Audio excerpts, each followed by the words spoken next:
and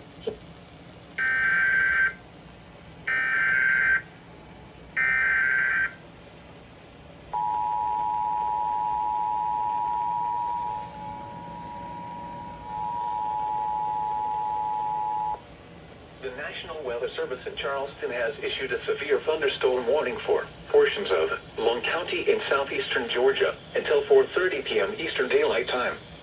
At 3:38 p.m. Eastern Daylight Time, a severe thunderstorm was located near the bed, moving north at 10 miles an hour. Hazard, 60 miles an hour wind gusts. Source, radar indicated. Impact, expects damage to roofs, siding, and trees. Locations impacted include Hinesville, Ludwigsley, Tibet, Waltherville, Murray's Crossing, and Elm. Seek shelter inside a well-built structure and stay away from windows. The storm is capable of producing damaging winds.